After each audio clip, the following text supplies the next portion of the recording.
Hi, this is Nikki Nellis with Foodie and the Beast. Clearly, I am beastless today. I got METROCUREAN'S Amanda MCCLEMENTS with me, and we have such a great show for you. We have Graffiato's Mike Isabella, Laurie Forster, the wine coach, and GIADA DELAURENTIIS from Food Network. And that's not all. We have Scott Trudeau and also Rogue 24's Matt Carroll. Stay tuned. It's a delicious show. Planet Wine. It's like having your own wine cellar right in the heart of Del Rey. More than 700 bottles of domestic and imported wines offer something for every occasion and budget. For fine wines and more, there's a whole planet. Planet Wine in Del Rey. Welcome back to Foodie and the Beast. This is Nikki Nellis, and I have my special guest host with me, METROCUREAN'S Amanda MCCLEMENTS. We're doing Foodie and Foodie today. Indeed. We are, and in studio we have Mike Isabella with us and Laurie Forster, the wine coach, and they are going to be at the Metropolitan Cooking and Entertaining Show coming up next week. Just Laurie, Mike, tell everybody once again about the class and where they can find you and how they can get in on it. Well, you can find me at Graffiato Restaurant in D.C. I'm there all the time. Upstairs, downstairs, where should we look? At the bar. Perfect. With a gin and juice in your hand. Gin and juice. And then, we'll be hosting the METROCUREAN, and we'll be doing some of my food from what we do at the restaurant and similarities of that. And then Laurie will be doing... Wait. METROCUREAN or Metropolitan Cooking and Entertainment? That's me, sorry. He's got Amanda in the brain. METROCUREAN on the brain. Sorry That's understandable. Let me jump in here. Well, November 5th, it's from 3 o'clock to 4:30. We're at the Metro Cooking Show at the Convention Center, and we're going to do a private session. When you sign up for our session, you get the 3 courses of amazing food from Mike, 2 wines per course to try with us, and then you get admission to the whole show and to the beer, wine, and spirits area, so you can, after you leave us and you're feeling really good, you can go taste some more. And so all that is included in the ticket. It's only $140. Right. And if people go to thewinecoach.com, click on the event calendar, I have a special package where they get extras, like my Weird Science Food and Wine DVD, and everything else. So for only $140. So, I like the sound of that. But the whole show, if you want to see, metrocooking.com and click on DC. November 5th at 3 o'clock, I'm going to see you. I'll be there. All right. I'm going to rise to the challenge. All right. Mike Isabella and Laurie Forster, thank you both so much for joining us. We absolutely want you to stay in studio. Matt Carroll, we're going to throw to you very quickly. We have GIADA DELAURENTIIS on the phone, who is also going to be at the Metropolitan Cooking and Entertaining Show. But I see that you're opening up another bottle of something to sip. And actually, in honor of Miss DeLaurentis, this is an Italian white wine. Oh, nice. Love it. So if everyone would be so kind as to empty their glasses into whatever vessel your mouth or It's otherwise. so sad when you empty your glass. I'll tell you one thing. Unless you empty it, into your mouth. It's a proper receptacle. It's hard to keep up sometimes, but So, Scott's like, bottoms up, guys. All right, Trudeau is set over there in the corner. So tell us just quickly a little bit about it. sure. This is a little bit of an oddity. This is and kind of one of the fun things about where I am right now is to be able to pull wine like this, put it on a tasting menu, and the guest really doesn't have much option but to drink it. You will drink it. It's and a you will dictator. like it. It's a In this case, dictatorship. it's actually really easy to like it. This is a really beautiful wine. This is the Vigneti Massa d'Ertona Timorasso. So Timorassos are grape here. Ooh, Weird little that's nice. local varietal from the Piedmont. Only grown by a couple producers right now. But what's really cool about it is to me, it comes off somewhere between Chardonnay, which is so it's accessible to the Chardonnay drinkers, but it also has this kind of herbal, vegetative, Gruner Veltliner kind of thing. Yeah. No oak on the wine at all. For that weight. But it's big. Exactly. For that weight, you would think it might have some oak on it. It's actually, it sees what's called lees stirring. Yes. So when the leaves, after they made the wine, the dead leaves fall to the bottom. And they just stir them back in. And gives it that kind of creamy texture. Fun. So that's really kind of where it works. It kind of brings in that sort of Chardonnay-like quality, but you don't have to pour Chardonnay all the time. Great. Okay. Great. Thanks. Well, we'll be back with you in just a little bit. We want to talk more about what's going on at Rogue and how you put together that wine cellar, which I think is really fascinating. Cheers. All right. So on the phone with us, we have GIADA DELAURENTIIS. She is going to be in town the first weekend of November because she's in for the Metropolitan Cooking and Entertaining Show. She's going to be talking about signing her book, GIADA at Home. GIADA, are you there? Yes, I am. Hi, how are you today? Good morning. Good. How are you? Good. This is Nikki, and I have with me Amanda. Hi, Jada. Hi. So we wanted to, first of all, we've been talking about the Metropolitan Cooking and Entertaining Show. We have top chefs Mike Isabella and with Laurie Forster, the wine coach. They're doing a big segment there. Tell us a little bit what you're going to be doing while you're in town and at the cooking show? So I will be doing some cooking demos, and I will also be signing books and doing some meet and greets. So it's a full day of fun. And are you only in town for one day? I am. I get in Saturday night, and I leave most probably Sunday right after the demo. So tell us about the demo that you'll be doing. So every year it's kind of, I try to do something a little bit different. But so this year I'm going to do sort of I guess my sort of comfort food favorites. So I'm going to do a sausage and shrimp cioppino. Ooh, I love cioppino. I know, and this is sort of a little bit different because it's got both meat and fish in it. Oh, yeah. But it literally takes, 20 minutes maybe to make, and it is the best dish. Ooh. And then I'm going to make a Brussels sprout leaf salad, which is one of my absolute favorite salads right now. A little more complicated just because you have to blanch all the Brussels sprout leaves and you have to take them off. Right. But it can be done ahead of time, and it is so fresh and beautiful and very fall, in my opinion. And then a little bruschetta with lamb fontina and greens, which is something that I used to have a lot this time of year when I was a kid. So a few of my favorites, and usually what I love to do is to bring people up from the audience to help me out. Oh, that must be so much fun. That's so nice. It is, and it's more fun for me, I think, and for the audience as well. It's just so much fun to watch everybody get excited, and it's fun to cook with other people so that I'm not up there all by yourself. Yeah. Well, when you talk about fall and autumn, with the changes of the seasons, you do so much on your show and in your books. You talk so much about entertaining. How do you get your kitchen ready for all these holidays? I really like to plan things out. I think planning is a big part of successfully entertaining. And so for me, I plan out the menu. I think about, what's in season. I take a look at the grocery store probably like a week in advance just to see what's there, what looks good. And I do some prep work ahead of time. You know what I mean? That's really what it's about. And it's about how you feel. A lot of people ask me all the time, well, how do you come up with all these recipes? I'm like, well, it's kind of like when you get up in the morning and you look at your closet and you're like, I feel like wearing black today, or I feel like wearing a color. Sometimes I'm like, I have nothing to wear. Yeah. And so sometimes you wake up and you're like, oh my God, I can't even think about what I'm going to cook today for my family. So it every day is a new day because every day you feel different. So it's from what you want to wear to what you want to eat. It's very similar in that way. So it kind of changes, and every fall and every autumn it's a little bit different. And, I live in California, so the weather, it doesn't really change that much. Okay, you can stop bragging. Stop bragging as we're in rainy, cold Washington. Exactly. It's pouring down rain. It's different for you guys. So, yeah. So when it comes to Thanksgiving, who does all the cooking in your house? Do you get people to pitch in? Is it kind of a family affair? Usually we've always held it at my aunt's house, my Aunt Raffy's house, and so we all pitch in. This year, my grandfather passed away last year, Thanksgiving time, so my entire family went to Rome for Thanksgiving. Oh, wow. I know, which was unbelievable. This year, unfortunately, I can't, because of my work schedule, I can't leave and go to Rome for the weekend. That's too bad.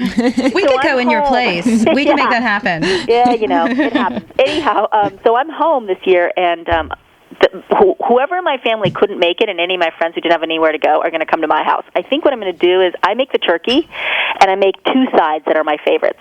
And then everybody else sort of chips in and brings their favorites so that everybody feels like they're part of Thanksgiving, which is what I think Thanksgiving's about. Yeah. I agree, bringing everybody together. It just helps people feel like they're part of the day. Cooking and being together, and everybody sharing ideas, and I think that's a big part of what Thanksgiving is. And so I do like and encourage people to bring something. I don't even care if it's a green salad. Right. You know what I mean? Whatever you feel comfortable doing, and that way you feel very much a part of the meal and the whole experience. So what are those two favorite side dishes that you make? Just so we know. This year I'm going to make my cranberry orange glazed turkey, which has sort of like an orange and cranberry reduction that is almost like a jam or a jelly over the turkey, which to me is phenomenal. I love cranberries as well. And then I'm going to make a pumpkin and goat cheese risotto. The thing is, obviously, Italians don't celebrate Thanksgiving.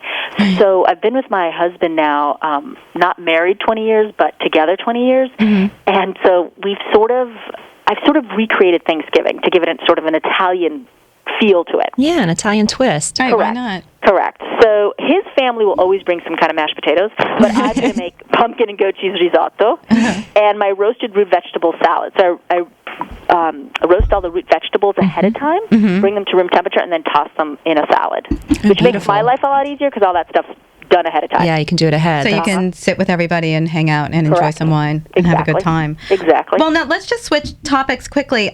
We talked with your publicist who told us you were hanging out with the Royals this summer. Oh, yeah. That sounds like fun. I don't get to do that. Can you tell us a little bit about it? I mean, the people in studio think they're Royals, but these people sound like they really are. Well, I got to tell you that when I found out I got that gig, I about jumped out of my own skin. Has to have been one of the biggest highlights of my life. Besides having my daughter and getting married, that for sure is a third in highlights of my life. And I don't know that I'll ever get another one. But it was remarkable. It was a lot of work and a lot of stress. I was also shooting my show at the same time. And it took place in Santa Barbara in July. Which is beautiful. It's beautiful, yeah. It's also very warm. So you can imagine how hot it was up there. But it was unbelievable. And not only that, the icing on the cake was that I was able to actually serve them their meal. Oh, wow. Wow. Yeah, so I got to chat with Prince William and his lovely bride and everybody at the table, which was... I got to a point where I felt like I didn't know what else to say. You know when... Listen... Were you nervous? Beyond. You know, Did they teach you? Like, did you have to come up to them in a certain way? Did they give you the protocol? Yes. You were instructed. That's right. I was like, oh my God, am I supposed to curtsy? What am I supposed to do? To serve them, they told me not. They're like, well, don't engage them too much because we don't want their head to turn too far to the right or the left. Wow. Because we don't want them to sort of not speak to the rest of the guests at the table. We don't want them to feel like they're paying solely attention to you. It didn't matter. They did anyway. Right. But, but there were all these rules, and I thought, how am I going to remember all these things? And what if I make a mistake? Don't turn their necks. Don't stand over there. I had to take my heels off and put flats on because it was on the grass, and I was so nervous I would somehow trip and the food would land on them. So there were so many thoughts going through my mind, as well as the dish itself. And what did you serve them? What did you serve them? Well, the main course that I served them that Prince William seemed to really enjoy was my sweet corn lasagnas. Now, they're individual lasagnas. So imagine 700 individual lasagnas that we had to take out of ramekins. And let me just tell you that when I was actually taking them out of the ramekins, I thought to myself, am I on crack that I would think that this is actually a good idea for 700 people? So, because, you have the ones that fall apart, and these had to be perfect, and so it was craziness. But no pressure, right? At all. It was, I have to say that I'm not sure I've ever been under that kind of pressure ever in my life. So, and I was shooting a behind the scenes for the Today Show as well. So it was quite interesting. Wow. To say the least. We want to thank you so much for joining us today. We just want to say once again, you're going to be at the Metropolitan Cooking and Entertaining Show November 4th and 5th, and you're going to be doing demos and book signings. Now, I think your meet and greet... I'm there on the 6th. Are you on the 6th? It's the 6th. Thank you. The Sunday 6th. the 6th. Sorry about Sunday the 6th. They'll get Guy Fieri. They will not get me. Right, and that will not be as fun. But I think most of your tickets are almost sold out at this point. Oh, goody. So there I you hope go. so. I hope it gets sold out. It's a hot ticket. It's a hot ticket. Yeah. Well, thanks so much for joining us this morning. Thanks and have a great time in Washington when you come into town. Oh, I'm very excited. Great. This is Nikki Nellis with Foodie the Beast. I'm here with Amanda McClements from METROCUREAN. And we are going to take a quick break. But when we come back, we're digging into China. We'll be back in just a sec. The phrase neighborhood restaurant means convenience, but not necessarily style or good taste. But in DC's West End, Circle Bistro, Notte Bianche, and Dish Plus Drinks take neighborhood dining to new levels. Circle Bistro offers contemporary French-inspired cuisine. Dish has new twists on American classics. And Notte Bianche is the perfect Italian trattoria. The Kennedy Center is just steps away, so pre- and post-theater dining is enjoyable and convenient. Dish, Notte Bianche, and Circle Bistro. There's good taste in the neighborhood. All right, so our next guest is Scott Druneau. He is the executive chef at The Source by Wolfgang Puck, and he has just returned from a summer vacay in China. And Scott, we were talking earlier, you've been cooking Asian-style Chinese food for how long now? Well, I'm pretty old now, so... Okay, well, I wasn't asking your age. I was just asking how long you were I'm cooking. going to date myself, but Okay. 15 years. I'm sure you're a really good date. I hope my wife thinks so, believe me. Sometimes she would beg to differ, I'm sure. We'll bring Allison in next time. Exactly. We'll ask her the question. Exactly. So how is it that you've been cooking in this style, but yet you've never been to the country of its origin? Yeah, no, it was always something that kind of ate me a little bit. I was like, I got to get in there. And, you know, I've been to Hong Kong before and Japan and other parts of Asia, but never to mainland China. So I finally said, you know, this is really where my passion lies, and I'm going to go to the motherland and see what's up. And was this a personal vacation, or were you kind of hoping to learn a little bit and It was take some both. time? Yeah, absolutely. It was both. I mean, I think, you know, when chefs get to be old, like Mike and I. Thank you. Thank you. They're like barely hanging in there, these guys. We have to find inspiration in different areas. And, you know, I ate at Graffiato the other night and had, you know, a tremendous meal. I was really inspired by that. So I think we get inspired by, you know, not only eating at other restaurants, but traveling and just seeing different things is really eye-opening to us. Well, so let's talk about this particular trip. Were there regions that you wanted to go to because of the style of cooking there? And were you shocked by anything? Like, did you have preconceived notions? Then you got there, you were like, oh my God, I'm so wrong. Yeah. No, absolutely. I lived in Manhattan for 5 years, so I thought I knew what a big city was like. You know, Manhattan's, I don't know, 9 million people. Right. Then you go to Shanghai, and it's 19 million people. my God. So Different ball game. Right. A totally different ball game, and you literally feel every 19 million person there because it's just like scooters and bikes and cars and people, and it's complete mayhem. But I think it's really sort of orchestrated chaos a little bit. Everybody knows what they're doing except for me. You know? So Don't walk across I'm just that trying street. to eat as much as I can in as many places. And not get hit by a motorbike. And not get hit by. I did see a scooter that had 5 people on it. Oh my God. So a man, a woman, 2 children, and a baby on the back. Yeah. So it was interesting. And one of them was probably eating, right? While they were. Right. Just like chopsticks of noodle soup, right? So that sort of, you know, it was really fascinating in that way. And, you know, as far as the food goes, I thought there was a real absence of sweet in a lot of the foods. That we find here? That we find here in a typical, you know, Chinese restaurant. It's a little bit sweeter. In there, Do you think that's because of the American palate? I mean, we like our sweets. I think so. I think it's, you know, we've sort of geared Chinese food here towards the American palate. And I think there it's really forward on spice and savory as opposed to sweet. And, you know, I think we need to find a good balance between the two. So while you were there, what were some of the like spices that you were tasting that maybe we don't have here or that you weren't using here? Well, I mean, just the chilies, like in Sichuan, like there's a chili that we can't get here that they just don't export. It's, you know, the famous, you know, Sichuan chili, and we can't get that. So, and that was a great chili because not only was it spicy, but it wasn't mind-boggling spicy. It was more flavor and chili and spicy sort of in the back of your mouth as opposed to like, you know, having a habanero where like all your taste is fire instead of flavor. Right. So, I mean, that was great. You know, we had a lot of great meals though. I had sea cucumber, you know, prepared by a great chef, which what does sea cucumber taste like? Yeah, exactly. It's kind of tastes like, I don't know, seafood jelly. Seafood That jelly. sounds tasty. Yeah, delicious. Sell it. Tell us how to like it. Come on. Well, let's just say it's probably not going to hit the source menu. I was going to say, are we going to see that on the menu soon, anytime soon? I'm going to put it on Graffiato. He's going to fry it. Mike's stealing it. Mike's stealing it. Yeah. We are going to take a quick break, but when we come back, we're going to dig into some of those noodles and hear about what else you got going on at the source. And then we're going to get the final from Matt Carroll at Rogue 24. This is Nikki Nellis and Amanda McClements. We are Foodie and the Beast today, but really Foodie and the Foodie. Beasting it up. Beasting it up. That's right. We'll be back in just a sec.